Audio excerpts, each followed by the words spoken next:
iyo agusengeye agusengera uhaguruka ukira, agusengera winjira mu mugisha wawe, agusengera ukira inyatsi, agusengera mu bintu byinshi bigiye bitandukanye. Ryari rindimo rero kuzengereza amadayimoni, kuyasengereza. Hari abantu badukurikiye hano kuri Gonareke TV Plus bashobora kwita bibaza ati se buriya pastor nta dayimoni ryamunanira kuryirukana? Ya simbizi keretse ndahagararanye na Yesu. Uyu muntu nakiriye ni umuntu udasanzwe, ni umukozi w'Imana. Twasengeye byinshi David, twasengeye byinshi, twabonye Imana ikora imirimo, twasengeye abasazi biyambura ubusa, batwika imyenda bashaka kujya mu muriro, twabonye Imana ibikora. Hanyuma rero abantu badukurikirana ari benshi bifuza kuvugana nawe, bari buze gusengana nawe, turaza gusiga nimero yawe byibuke neza. Hari nk'umuntu ushaka kuguhamagara ngo kugerageza cyangwa se nk'uwasengeye ameze nk'uri kugerageza, aho ngaho byitwa iyo uteyehuye n'umuntu kugerageza. Iyo umuntu aguhamagaye akugerageza, mbere ya byose ndabimenya, ariko uhamagaye yizeye kuba ngo shingiye kwaka gahinda mfite, shingiye kububabare mfite, kubibazo mfite, mbamagaye umukozi w'Imana, umwana w'Imana. Byanga byakunda bagomba kubona igitangaza. Mbo bivuze ngo umuntu guhamagaye kugerageza, ako kanya uhita ubimenya. Turabimenya ushobora kubibira ngo uzagarukije cyangwa ejo bundi, kuko nabonye ndabufasha bwanjye akeneye. Njewe rero nibanda cyane ku gisubizo. Nibanda cyane ku gisubizo, ngavuga ngo uyu muntu yaje, ariko niba yaje. Hanyuma rero hari umuntu twigeze kuganira, nawe twigeze kuganira, ariko ntaga kino kintu nanaka kikubajije neza. Yego. Wambwiye ati ngiye David ati buriya iyo umuntu agiye no kumpamagara ngo si byiza kumbwira icyifuzo cyiwe. Njenga banza ngakubwira icyari kikuzanye, uzanywe nikuzanywe na hano n'umutima ni diabete. Bretse gatoya. Weho ukabwira umuntu icyo kimuzanye. Yego. Atarakimbwira. Abati uraje ariko ndabona urwaye umutima. Uraje ariko ndabona urwaye diabete. Hari abantu hano badukurikiye kuri Gonareke TV Plus, bashobora kuba batekereza, bashobora kuba bafite ino myumvire ivuga ngo ibitangaza pastor bamwe bakora ntago bari Imana ibibakoresha. Yego. Bagafata ibitangaza by'Imana bakabitwera Satani. Hano hari abantu badukurikiye bashobora kuba bafite iyo myumvire. Ni cyo kintu wababwira? Ikintu nababwira bivuze ngo nta wigeze uhura nawe. Ku Mana birashoboka. Reka. Mugire usenge ukaba byanze. Reka. Bishobora gutenda ariko bikaba. Kuko icyambere ni ndego.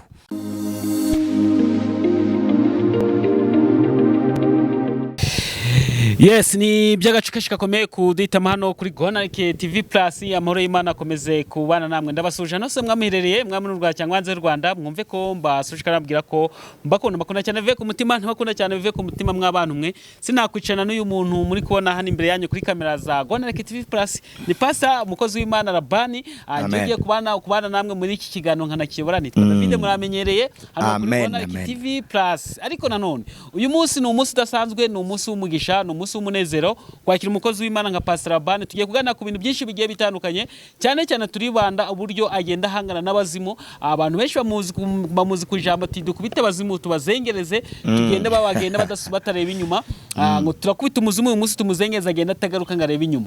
Rero turaza kuganira muri iki kiganiro, turaza kubana nawe, twagiye tugana nawe ibiganiro byinshi bigiye bitandukanye kuri Gonareke TV Plus. Ariko uyu munsi Imana yemeye ko yongera kugaruka hano tukaganira. Ariko ntabatindiye cyane. Uyu muntu reka mabwire gato mu tuntu dukiya muziho, yakijwe muri 99. Ariko ikigera afite umusatsi wose. Uyu munsi rero nkuko mubireba, izuba riri kumukubita rikangarukira. Ubwo byo yashatse kuvuga namwe muri kumva. Yeno bayitangwa ni touch muri iki gihe niko bari kuyita. Touch yarashe. Uyu muntu nakiyano kuri Gonareke TV Plus, uyu muntu nakiriye ni umuntu udasanzwe, ni umukozi w'Imana. Yirukana abazimu bakagenda batareba inyuma. Iyo agusengeye agusengera uhaguruka ukira, agusengera winjira mu mugisha wawe, agusengera ukira inyatsi, agusengera mu bintu byinshi bigiye bitandukanye. Ni umuntu wafashije abantu benshi, ni umuntu wasenganye n'abantu benshi. Abenshi bamuganye, abenshi bamuhamagaye, yabafashije uko ashoboye. Imana amukoresheje imirimo n'ibitangaza bigiye bitandukanye. Uyu munsi yabohoye imitima y'abantu benshi bagiye batandukanye. N'abatindiye cyane rero reka mwakire. Pastor ndakwakiriye. Murakoze cyane. Ni umugisha kubana nawe. Amen amen. Ndagira ngo ngusabe mu kanya gatoya udusengere kusengesha utari buze gutinda cyane kugira ngo nkwakire birambuye. Mana turagushimiye, izina ryawe ryubahwe, wabanye natwe uraturinda tugirira neza. Ushima ko tugera ku uyu munsi mwiza turemeye kwishimiramo. Mana turagushimiye ko aratabubonye aratabugejejemo, ariko twebwe duhaye kano kanya keza ko kuganira ku ijambo ryawe. Data turagushima tongeye iminsi yo kurama. Mana turagushimiye, izina ryawe niryubahwe. Data mucunguze misa mudukunda, tukwagereje gahunda yose, ubane natwe, mwuka wawe aze abane natwe. Data nakwere ku mugaragu we David, bana nawe nanyu umugaragu wawe, umwuka wawe abane natwe. Kandi senge n'abadukurikirana kugira ngo nabo bagirire neza. Data ubagenderere, data watwese myiza buri wese, ndetse n'ikibazo cyangwa se icyifuzo umusubirize umuntu kuko Uwiteka. Ngaho nubane natwe muri byose, tugire neza kubyineza n'imbabazi zawe. Ngaho tuyoboze umwuka wawe wera ku bwa Yesu Kristo umwami wacu. Amen. Hanyuma rero turi kumwe na Gonarike TV Plus, ariko nanone turi kumwe na Gonarike Pictures, ku muntu wifuza amafoto meza, ku muntu wifuza kuba yakora ubukwe, ku muntu wifuza gukora anniversary, muhamagare Gonarike Pictures. Zindabifata neza ariko nanone mu byihanganire, nibwo bwa mbere ntangiye kubana n'umufatanya bikorwa wa Gonarike TV cyangwa se wa Gonarike Pictures.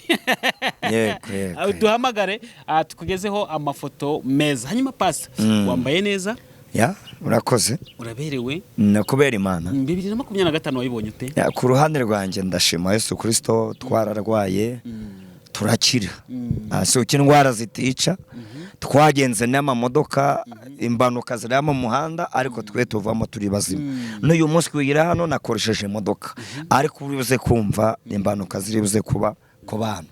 Ubwo rero twagize ingendo, twararwaye turakira, kandi aho ni mu gice kimwe mu buryo bw'imibereho. Turashimira Imana, ntabwo twaburaye, ntabwo twabwiriwe, turashima cyane rero. Hanyuma 2025 ibura amasaha makeya ngisoje.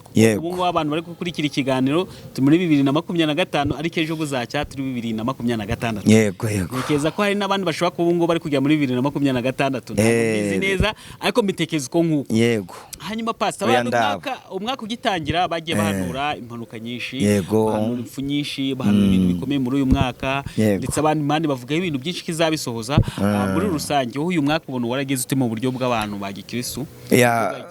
Uyu mwaka 2025 ni umwaka wabayemo imbanuka so gushidikanya. Ni umwaka haje ibihuha by'intambara za Kongo kwegiserera u Rwanda, ariko Imana ikabana natwe, tugasenga tukabona birahoshurutse, tugasenga tukabona bigenge imiyaga, ariko n'abanyekongo nabo Imana ibarengere. Ntabwo tubanga kuba bibabaho, nayo Imana batabare mu buryo bwayo. Imbanuka zarabaye, nimo twavuze ngo twebwe Imana abanye natwe, iratuhisha, iraturinda. Ibyo byose no kubera Imana. Hanyuma Pastor, tugiye kujya mu 2026 kugira ngo dutange ikiganiro cyacu neza. 2026 ni iki kintu yitezemo Imana nigufasha ukayigeramo? Dushobora kuzonga guhura mu mwaka utaha. Uyu munsi 2025, ariko nge nawe dushobora kuzonga guhura mu mwaka utaha. Birashoboka cyane. Cyangwa se tunahure, nugirirwa amahirwe yo kwinjira mu mwaka utaha. Oya, tuzahura, turabyize. Tuzongera tubonane. Turabyizeye gukunda. Yego tuzapfa, ariko igihe cyacu ntabwo ari kino. Tuzongera duhure kubera Imana, duhumeka umwuka w'abazima. Turafite amasezerano yo gukorera Imana byinshi, tuzahura kandi tuzagera kure kubwo gukorera Imana. 2026 wariyembajijeho, ndabyo isanzwe. Ndabwira abanyumva 2026 ndabyo isanzwe. Kuri bamwe nta marira kandi menshi. Kuri bamwe bazamburwa imyanya y'akazi, kuri bamwe bazahomba, ariko nanone hari abandi Imana izasetsa, izabasetsa baseke. Niba nibyirira umuntu tuvugana hano, niba ari Imana yakubwiye 2026 ni yawe. 2026 witegure igisubizo cy'Imana isumba byose. Ariko niba nawe warudamaraye, kuko hari abantu babona akazi, hari abantu bigira mu nzego runaka bakadamarara, 2026 ni umwaka udasanzwe, ni umwaka bamwe bazamanuka abandi bazamuke. Imana ishimwe cyane. hanyuma rero reka dutangire ikiganiro cacu by'umwihariko nkuko nari nabibwiye abantu badukurikiye hano kuri Gonarike TV Plus, nari nababwiye ko turaza kwibana uburyo pasiteri Imana imukoresha imirimo n'ibitangaza yageze mu gihe cyane cyane cyo kurikana abazimu. Burya abazimu bazi kwinshi, hari abatera basara, hari abatera bateza inyatsi, hari abatera bateruza uburwayi. Yego, abazimu bari mu byiciro bitandukanye. Hari abazi bakugira injiji, abakugira ikigoryi. Yego. Bakakujonje kukajonjama. Hari n'umugabo ejo bundi twaganiriye arambwira ati ngomberetse guhura n'umugabo ngo yakoresheje DNA test z'abana be. Yego. Ngo barindwi. Yego. Ngo barindwi bose. Yagiye gukoresha DNA mu bana barindwi asanga nta urimo. None ubwo abo bana nabande? Buri abo bana bafite uwundi se? Bafite undi mubyeyi. Abana n'umugore. Bamubwira ngo nabe. Cyangwa se ndabira byuma bikaba byaramubeshe. Nabyo birashoboka. Ariko none ndamugore wagushushanya akagera mu bana barindwi ngo haburemo wawe. Ntago byakunda. Niko byumva nk'umukozi w'Imana. Niko mbyumva. Niko byumva. Ariko bangu nta kidashoboka. Nta kitashoboka, ariko barindwi hagomba kuboneka nga batatu biwe. Cyane kandi. Soze umugabo atabyara. Umugabo atabyara. Atabyara akababyarirwa n'abandi yabimenya. Yabimenya ute? Yabimenya. Kuko ndabwo umudamu yakwihisha ngabandi bakubyarire. Oya, byaba byaramenyekanye.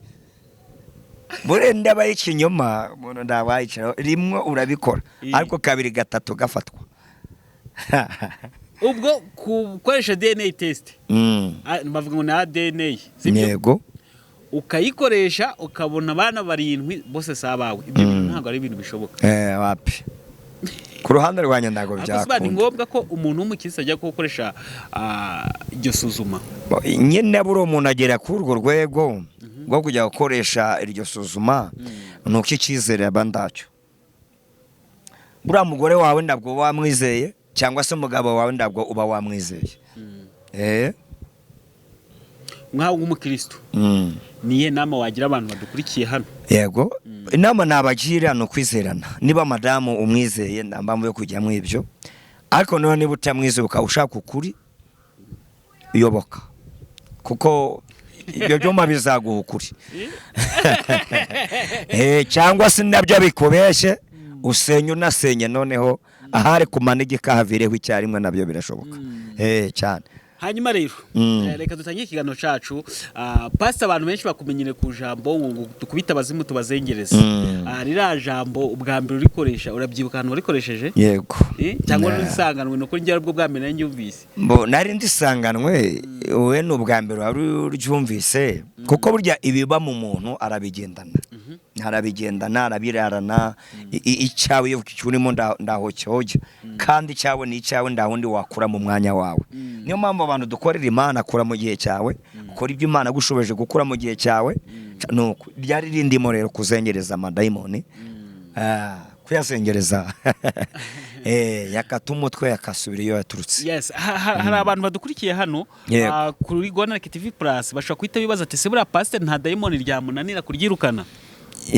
Simbizi keretse ndahagararanye na Yesu. Yesu duhagararanye birashoboka cyane kandi cyane. Nta dayimoni rimwe ryakunanira. Twasengeye byinshi David, twasengeye byinshi, twabonye Imana ikora imirimo. Twasengeye abasazi biyambura ubusa batwika imyenda bashaka kujya mu muriro. Twabonye Imana ibikora. Twasengeye abantu bikubita hasi n'uyu munsi iwanye mbita umuntu ndi gusengera bibwisira ajya yikubita hasi. Maranya nawe ari wanje. Maranya naye byumweru bigera muri bitatu. Uko yaje ameze ndabwo ariko kikimeze yikubita hasi nginshuro ngazi 5 cyangwa 7 ku munsi. Ariko uyu munsi cyumweru cyose kirashize 2 atikubita hasi. Imana iriwe iragendera bikora. Jondi wari mu bukwe yagendanye n'abana banje nawe yambara neza tujyana mu mubatizo ku Kivu. Nawe arimo avuga ati ndashimira Imana kuko kubwaba ba petit frère kuko arabana tubana mu rugo. Imana iriwe irabikora rero. Imana nishimwe cyane. Hanyuma pasa sinzi kino kibazo ngiye kukubaza ariko hari ubushobora kuba warahuye nawe ukavuga ati Imana none ko ntangiye gucika intege. Wibuke neza na Yesu ari ahantu yageze avuga ati ariko Imana niba bishoboka ko ndenze. Yego.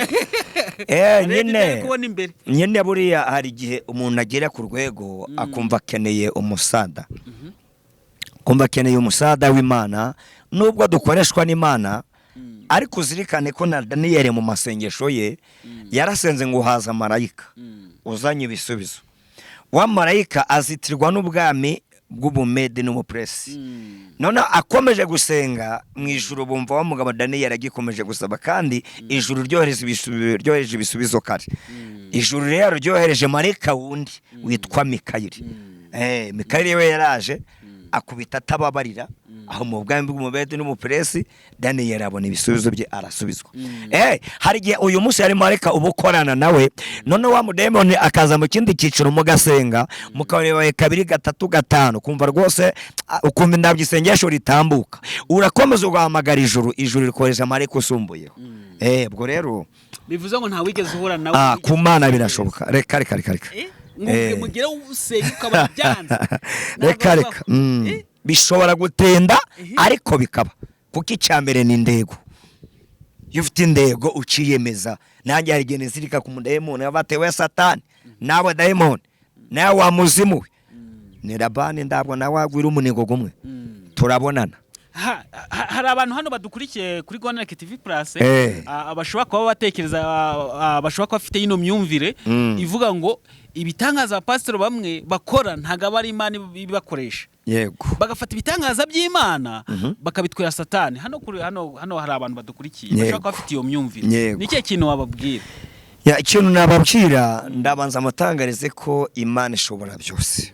Imana ishobora byose. Cyakora none ndabona ndagira uruhande rwa Bibiliya. Bibiliya aravuga ngo hari n'abazabikora mu izina rya Yesu, ariko batabitumwe na Yesu. Ariko twebwe turamya tudashidikanya Yesu Kristo umwami w'ijuru n'isi, umucunguzi wacu, niwe udukoresha imirimo ye. Ariko nanone 80% Yesu aracyakora. Buriya Pirate ndizirama ushobora kugura urukweto, mwakagura original undi akagura pirate, mukagenda hamwe mu muhanda, ariko pirate ugasanga yasyagitse hakiri kare. Bwana ibitangaza bya Yesu biracyariho, biracyakorwa. Cyakora simbakana ko hari abandi bantu babyeyeterera ugasanga ndakigenda, ariko bene abo ndi barama ibyabo bizima vuba. Abo ngabo ba pirasi abazima vuba. Urabona n'imbuto bwazo zirabagaragaza. Igihe umva ngo yabayemo ibyo bitangaza, ariko kumva afite abana hirya, kumva ngo afite abagore barenze 1 2, kandi bitwemerera umugore umwe nawe wisezerano. Abo rero ni imbuto ziba zigaragaje. Kumva ngo bajya muri kabare barasinda. Abo rero wapi ndago bafite Imana ya nyayo yaremye ijuru n'isi. Wagiye ufasha abantu benshi bagiye batandukanye mu bazo bigiye bitandukanye, ubasenga mu buryo bugiye butandukanye. Sasa rero nagira ngo tubwire umuntu dukurikiye hano kuri TV yacu, udukurikiye ufite ibibazo biri muremereye, ufite abadayimoni bo yirukanye bakanga, n'icyo kintu kibanza agomba kubanza gukora, cyangwa se icyo kintu gikwiriye mu mwanya ukwiriye yakakwihutiye gukora? Icyo akwitira gukora no kubanza kwemera Imana kwishoboye byose.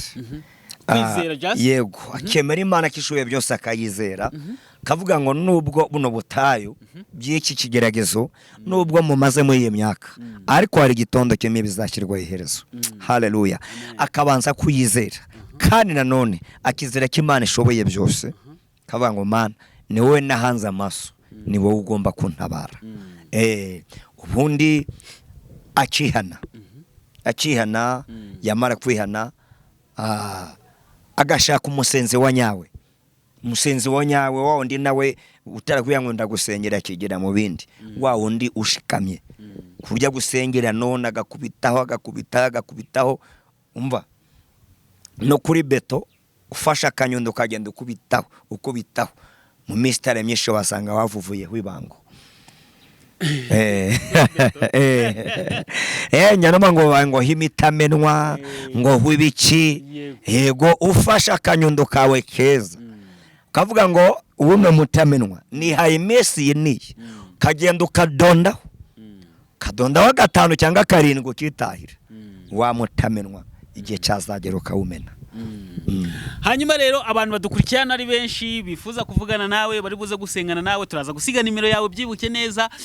Hari nk'umuntu ushaka kuguhamagara nko kugerageza cyangwa se nk'uwasengera ameze nk'uri kugerageza aho ngaho byitwara iyo uteyehuye n'umuntu kugerageza. Iyo umuntu aguhamagaye akugerageza mbere ya byose ndabimenya kuko burana Yesu hari abamugerageje ariko buriya ntabwo ari byiza kuko na Satani yagerageje Yesu ngo simbuka handa mutega umugati aravuga ngo ndukagerageza Uwiteka Imana yawe. Iteka ryose igihe uhamagaye ugerageza ndacu uzabona uzaviramwo aho ariko uhamagaye yizeye kuvuga ngo shingiye kwa kagahinda mfite shingiye kububabare mfite kubibazo mfite mbamagaye umukozi w'Imana umwana w'Imana byanga byakunda bagomba kubona igitangaza. Mbo bivuze ngo umuntu uguhamagaye kugerageza ako kanya uhita ubimenya. Turabimenya ushobora no kubibira ngo uzagarukire cyangwa ejo bundi kuko nabonye ndabufasha bwanjye akeneye ariho arangerageza.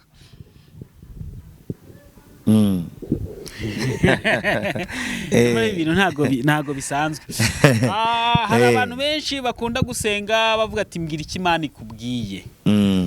Mbwira iki Imana ikubwiye. Aho rero aho ngaho yanateguye n'ibintu uri buze kumubwira. Wenda urugero nkanjye ni David ndagukurikiranye no kuri social media ndagukunze numvise Pastor Rabana ati Imana imukoresha imirimo n'ibitangaza gutya asengera amazima kirukanga wageze mu nyatsi aramusengera inyatsi kagenda urwaye w'amazima yahejeje mu nzu aramusengera agakira gahaguruka. Urumva undi ufite ikibazo cyo kuba adafite ahantu aba Pastor Rabana aramusengera Imana igacinzira akabona ahantu ho kuba ubyitwara mute muri ubwo buryo. Yenda reka mbere ku muntu yenda ubuhamagara avuga ngo Imana imvugeho bundi reka nebyirira abantu Imana kukuvugaho ni kimwe no kuvuga icyo yakoze ni cya kabiri. Imana ishobora kukuvugaho kamara imyaka 20 itarakora cya kindi yakuvuza cyane. Nakibyirira abantu rero bishimire imirimo y'Imana bishimire icyo Imana yakoze kuruta icyo yavuze. Kuvuga ni byiza simbimanuye ariko abantu bishimire ko Imana yakora. ngo bunganjye muri tagete zanjye iyo sengera umuntu ntabwo nihuta cyane kumubwira ngo Imana ivuze iki. Ntabwo nihuta cyane kumubwira ngo abarozi se bagufatiriye muhara mu mugezi bagufatiriye hara mu butare bagutwaye umusatsi bagutwaye inzara ibindi ngibyo bagutwaye imyenda ibyo no kuko bene ibyo birasanzwe niba barabitwaye n'ubundi ni ikibazo ni nacyo kiguteye kuza mu ruhande rwanjye. Njewe rero nibanda cyane ku gisubizo nibanda cyane ku gisubizo ngavuga ngo uyu muntu yaje ariko niba yaje ndabwo nshaka kumenya ndabwo nshaka ngubwire ngo bagutwaye imisatsi ndabwo nshaka kumenya ngo bagutwaye inzara zo kunduka cyangwa se ku birenge ndabwo nshaka kumenya ngo bagutwaye ibyo wambariraho ibyo ni kazi kabyo. Nshaka kubona Imana ikora imirimo nshaka kubona weguka nshaka kubona ukira nshaka kubona inyatsi zikuvaho nshaka kubona uhaguruka ucema ugashima Imana. Njye muri babandi bashaka igisubizo kuruta gushaka ikibazo. Hanyuma rero hari umuntu twigeze kuganira nawe twigeze kuganira ariko ntaga kino kintu naka kikubajije neza. Wambwiye ati ngiye David ati buriya iyo umuntu agiye no kumpamagara ngo si byiza kumbwira icyifuzo cyiwe. Si cyane iyo hari umwanya arabivuga ariko hari igihe mu byatoya yenda twanasenga ngabi ati ni gutya tugiye gusenga cyangwa se nanjye biterwa nuko mwuka bayanyoboye yenda rigiye umwuka nyobora ati oya mubwira abanza kubwire kuko urya kwa muganga kenshi tujya mu isuzumiro tukabana na dogiteri kabwira dogiteri aho uri kubabara none hirya y'ibyo rero ko mubwiye kuri kubabara hari gihe dogiteri nawe ashyiraho ubuhanga bwe yize mu kiganga cyiwe. Natwe rero mu gusenga rimwe na rimwe hari igihe tuvuga ati banza udufungurira umutima, ariko iri gihe byo wavuze Imana yigatahura ibindi, Imana igahishura ibindi. Cyangwa se inshenga banza ngakubwira icyari kikuzanye, uzanywe nikuzanywe na hano n'umutima ni diabete. Buretse gatoya weho ukabwira umuntu icyo kimuzanye, yego atarakimbwira abati uraje ariko ndabona urwaye umutima, uraje ariko ndabona urwaye diabete, uraje ndabona urwaye kanseri. Reka dusenye Imana gufashe kwiyo kanseri yawe. Sinja kumenya ngo byagenze uko, reka tugufashe Imana kukize kanseri, reka tukukize Imana kwirukanira abarozi bakuruga mu gitondo saa 5 nimugoroba atarabimbwira. Uwo muntu rero ya umuntu uganira buriya n'abantu baganira koko mushumba nibyo byuvuze no kuri ni gutya mbashe gusengera. Buriya abantu barahura, abantu barahura bagashikirana bakaganira, kuko ngende wa musenzi utagusengera ku kanya, utagusengera ku kanya na nyuma ko dutandukanye uwo n'umutwaro mba nikoreye, nzasengera paka Imana itanze igisubizo. Imana itanze igisubizo. Ejo bundi hari abantu bambamagaye mubo nsengera barabuze urubyaro. Ejo bundi ramwe ati mushumba narabuze nimero yawe. Ngumenye imyaka 6 irashize, twaragendanye mu myaka 3, ako umwaka wa 4 n'wa 5 narabuze nimero yawe, sinzi ukuntu byaze kunshika ndayibura, ariko ndaguha amakuru uyu munsi turafite umwana. Haleluya. Turafite umwana. Turafite umwana. Ndi gutegura gushima Imana no kugushimira ko kwa 12. Yarambamagaye ubundi ngiyo nsenga ndaguma nshaka igihembo ku muntu, nzi ko nzagorerwa n'Imana niba ngusengera, ndimo ndakorera Imana ndi mu nshingano zanje. Ngende mu nshingano zanje zo gukorera Imana. Nawe nogere kindi ukora kuri njyewe si itegeko, bikore nawe ubikore ngo ukorera Imana. Uwo muntu rero ndacyamutegereje kandi singiye no kukubesha bitewe na rwinshi nari ndimo. Yaramamagaye ambaye makuru, nda nubwo nafashe ni nomero yiwe, yenda ngo mukurikira. Ruri n'abantu beshuza ngo sinagusengeye si ngo nagusengeye ngo nanjye Imana kugiriye neza ngo nane ngo dore ngo wanjiye amazi. Ndagira ngo nibyira abasenga muri hano, igihe cyose muzashaka ingororano, igihe cyose muzashaka ibihembo mu bantu, muzabasengera mubone ibyo mubakeneyemo, ariko ndajuru muzabona. Nge igihembo nyamukuru shaka kuzahabwa n'Imana mu mirimo yangoresheje kugira ngo bashobore guhangana n'isoko rihari kino gihe. Nanjye bose data ungoresha ntabwo azemera kumbura umwambaro, ntabwo yakemera kumbura ibyo guha abana. Hanyuma turi kujya kugana ku musozi w'ikiganiro cyacu. Turi kwinyarutse kugira ngo nihute mbaze ibibazo byanjye bisoza hakiri kare. Pasa hari abantu muri iyi minsi babona umurimo w'Imana ngo waragiye ucika intege, naho niko bibona? Mw'iki gihe ntabwo byoroshye. Muri za 2:5 haraba, kuko buriya twebwe abavuga butumwa cyangwa abarokore tugira utundu twacu. Tugira utundu twacu, umuntu kumutumira mu nsoro ati haleluya natwe tamena, ati kino gihe indwara ziraguye asigara indwarane twakabaro dutendo, kino kikajya te indwarane ziragwasiye biharamagara. Burya ndacyo twari turabona, ko ndabwo twatuzi ko hari icyashobora guhangara urusengero ngo bakuremo abakristo 1500 barusengeramo ngo bavuga ngo turaruhagaritse. Twatuzi ko ibyo bitakunda.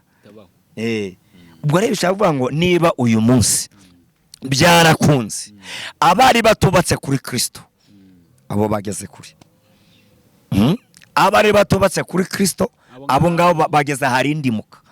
Bishaka kuvuga ngo turi mu gihe kigoye, turi mu gihe kigoye cyo kuvuga ubutumwa. Aho uyu munsi ushobora kujya kuvuna umuntu akakureba ati mwebwe se mwebwe n'isengero barazifunze. Banko tubari twabonye abakiriya benshi, none se cyane tubari twabonye abakiriya benshi, tubare twabonye abayoboke. Inzoga ziranyobwa ngo cyane cyane ngo no kuyanga ibinyobwa bizamurire babizamurira umusoro. Ubona ko byagize abakiriya benshi, byagize abakiriya nyene biri kwinjiza ko muri imisi ngo barabizamuriye umusoro. Oya niko bimeze. amakuru nyahagaze niko bimeze uze gukurikirana amakuru n'inganda zenge inzoga muyu mwaka myaka 2 bino mwaka insengero zihungabanye babonye abakiriya barungutse cyane kurusha ikindi gihe cyose cyakurangiza ijambo ry'Imana bivuga ngo abazi Imana yabo bo bazakomera bazagenda bagwiza imbaraga kino gihe abanyembaraga bari kurusha kukugwiza imbaraga ariko abanyandegenge barushaho kurindimuka niko bimeze.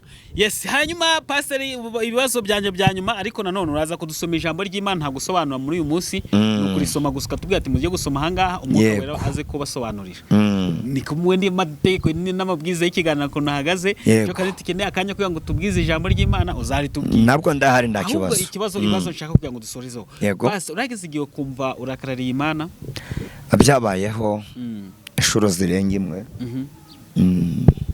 byabaye habaye iki byabayeho nabyaye umwana wanjye wa mbere w'imvura ahita apfa yahise apfa nageze gushidikanya ni vovotera Imana cyane mvuga ko Imana inyanga kandi buriya David ndi umuntu wakijijwe mbyizirikaho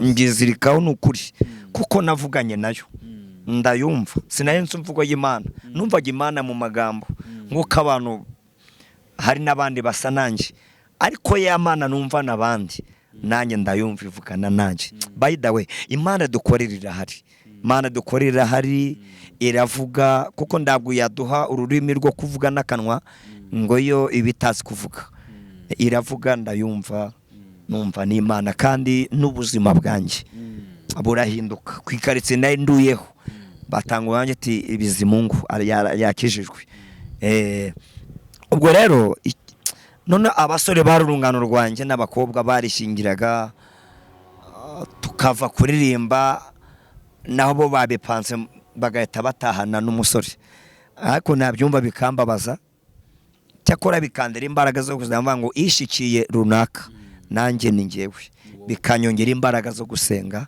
Imana irangomeza ngera ku gihe ndakunda ndi Maria bintu bigenda neza ariko ntungurwa no kubona umwana wanjye w'imvura bihise birangira ababandi bishingiye n'itoro ryarabahagaritse abana bari gukina abati Imana kweri mu buryo bwiza ibyo bishatse gusobanura iki umuntu usenga Imana kuko ahura n'ikigeragezo wa muntu udasenga tukabona gutunguka gwiza ya nyine impamvu abasenga duhana n'itugerageza ni Satani abaturasa w'imyambi kugira ngo natwe aduce indege adushire mu mubare wabo yagaruje umuheto mbese nukuvuga ngo usanzwe ukora ibyaha we usanzwe ukora ibyaha naramufite nyine abashaka wa wundi no stave icyo ufite wakongera kugishaka ewe nabyumvise icyo ufite ndagwakongera kugishaka rero Satani arwanya abamurwanya ibyo bihe wabitambutse ute kugira ngo wumvura karariye Imana wongurgira ibyo bihe nanone Imana yakabyara abahungu n'abakobwa niyo yongeye kugarukira mu muriza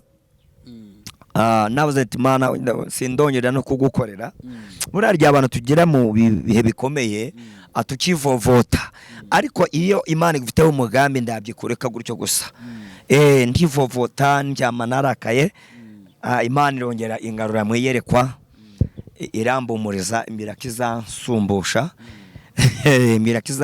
irambya ngo windakarira ni Satani yakurwanije ariko umurane nge utanga urubyaro numukobwa wagenza guha umukobwa tena irongere mbo umukobwa Imana ishimwe cyane hanyuma reka ngo baza utundi tubazo tubiri nka dutoya turahita tujya gusoma ijambo ry'Imana unaduseze n'isengesho pastor kundi iki mu buzima busanzwe ikintu kigushimisha mu buzima bwa buri munsi gushimisha ikintu ngunda buriya ngunda amahoro ngono umuntu uramba amahoro kuko nanjye ngunda kuyatanga yenda nongeremo aka kabiri ngakunda abantu b'Imana kuko namenye ko abantu b'Imana niba Imana yaguhaye isezerano ntabwo izakoresha imbwa ntabwo izakoresha ingurube ntabwo izakoresha oya ukizakoresha abantu no kuba nambaye gutya n'abandi Imana yakoresheje abantu urenze mbaha agaciro kuko buriya abantu nabo kubahwa harimo Satani koresha bakaba babi kuri wowe ariko baba Sitani yakoreshe ngo babe babikuri bakubera amahwa tena ni nabi Imana yakoresha baba ni bakubereye amahwa bakaza akaba ari Imana isoje bakakubera parufe bakakubera parufe humura neza niko bimeze David yego Imana ikabakoresha bakaza bakakubera parufe cyane bakakubera ibihumura neza Imana gawe bakazana amaturu bakazana imvukiri wawe none se Yobu abamushinyaguriye ngo nariki Imana yakoze ibyaha niyo mbambi ari kugeragezwa ni nabi Imana yakoresheje bazana ibimasa bajyana ku mbuga y'abatura ibitambo yo baratangira arahembuka haleluya niyo mpamvu rero umuntu naba mubi kino gihe mureka abe mubi kuko usenga Imana izamugucikisha cya gihe kibi yageze ariko zirikana ko ejo bundi ni nayo Imana izongera gukoresha abo muntu mwiza kuri wowe birashoboka yes tugushimiye cyane no pasa nta kanya dufite ko kusoma ijambo ry'Imana ariko nanone uradusoma ijambo ry'Imana kurisoma gusa ni kamateko y'ikiganiro wenda vuga niduke nakanya ko kuza kutubwiza ijambo ry'Imana tuzaguhamagara ariko nanone ijambo tugiye kuri tura abantu bose badukurikiye ntekereza ko abantu badukurikiye bagiye bakuramo amasomo agiye atandukanye mwabantu mwe yavuze ibintu byinshi bigiye bitandukanye yavuze ko Imana ishobora kukugezaho ikigeragezo bitewe no kuri mugakiza icyo ni icyambere ushobora gukuramo isomo rikomeye cyane icya kabiri ugomba gukunda Imana ukanayizera icyo ni icya kabiri twagiye tuvugaho icya gatatu yagiye avuga kuntu Imana igenda imukoresha si ubikora ahubwo ni Imana ibikora ahubwo Imana ikaca muri we iki kintu mucyumve neza si ubikora ni Imana imukoresha ahubwo igaca muri we igakora imirimo n'ibitangaza rero reka mbabwire ngo reka twumve ijambo ry'Imana yadusigira cyangwa se yatubwira ngo rize kudufasha kuri uyu munsi iri jambo ry'Imana ndabwo ndi buritindemo nzi ko abadukurikira benshi ni abakristo n'abatari abakristo nabashishikariza kujya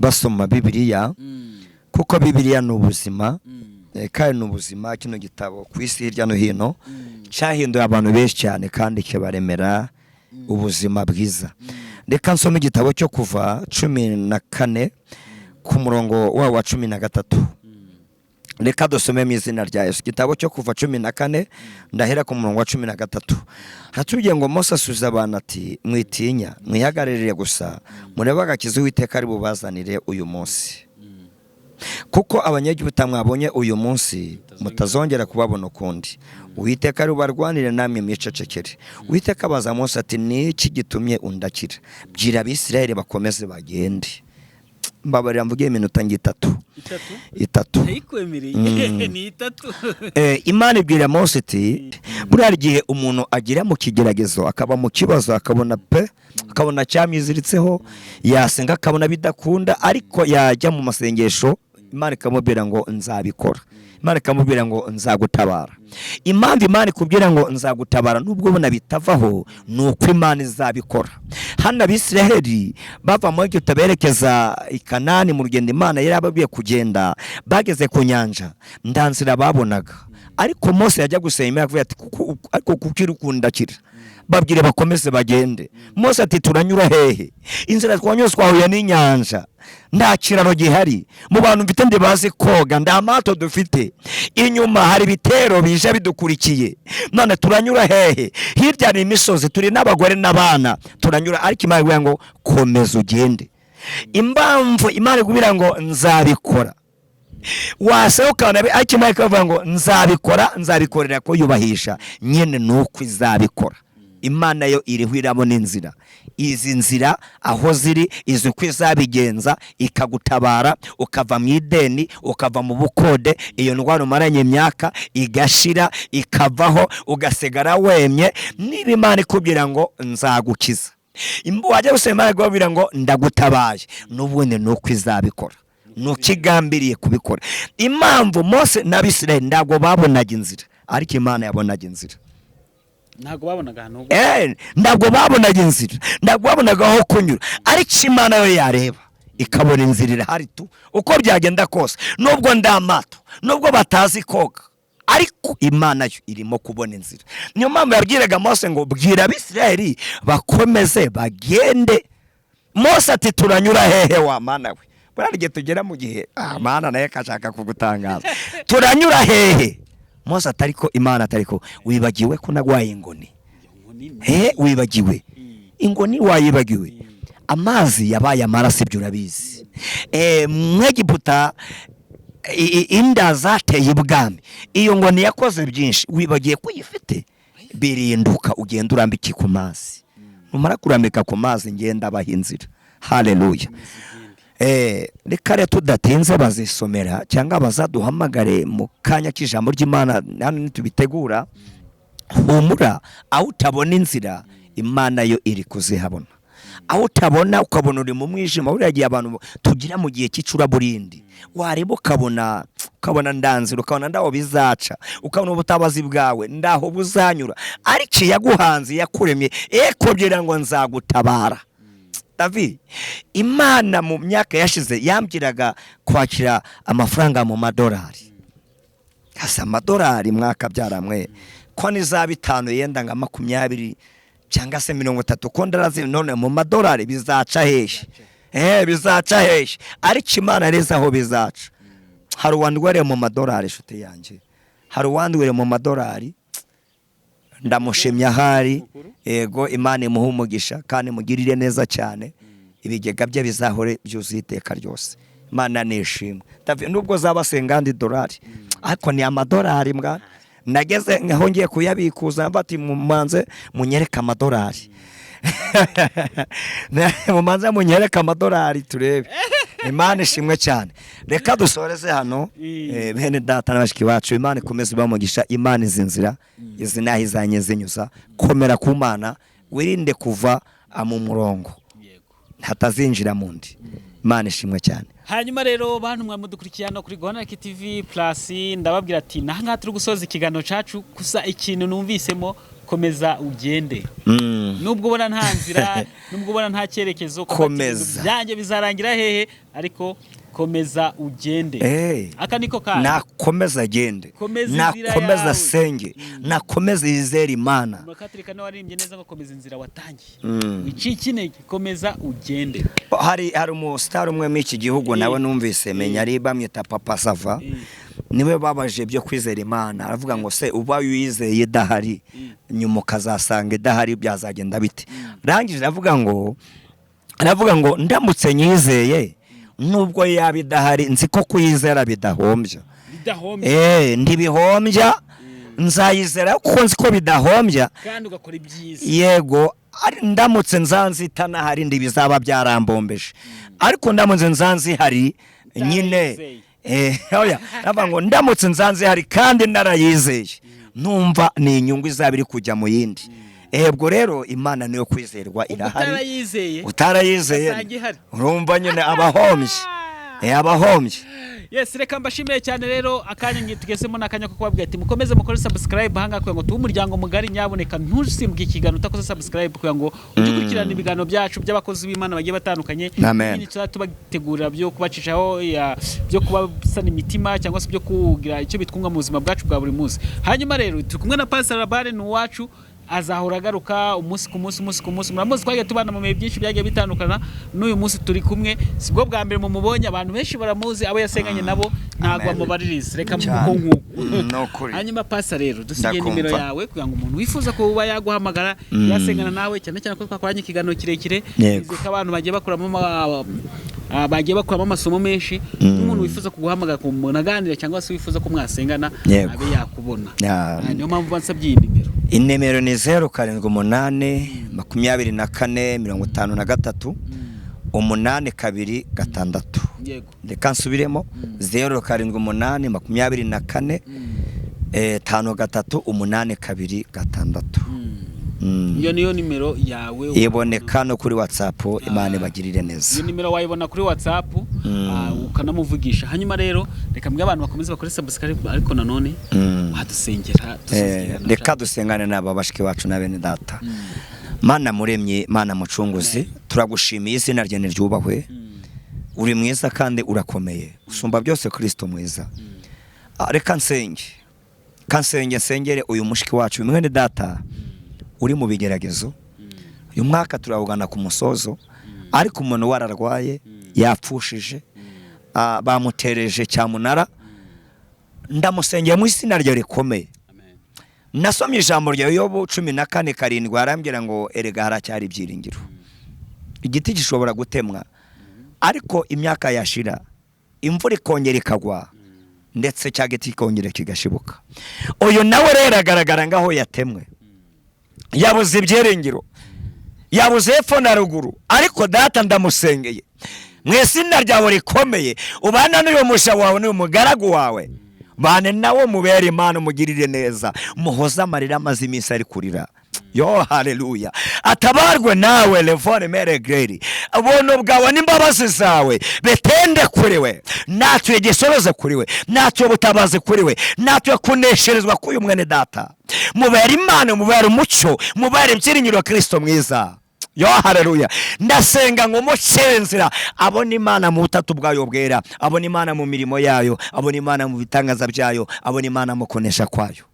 Nobane nawe numufata umukomeze, murengere kubyineza n'imbabazi zawe. Kandi data nse mwamudukunda, sengeye n'uyu mwaka tugiye kwinjiramo. Data watwase myiza, abatabarwa ndabasengeye. Data watwase nse mwamudukunda, uzabarinde kurenga, uzabarinde kwishira hejuru. Kandi data mwamudukunda, duhe kugendana nawe, tuve mu bwiza tujya mu bundi, ngatugirire neza kubwa Yesu Kristo mwami wacu. Amen.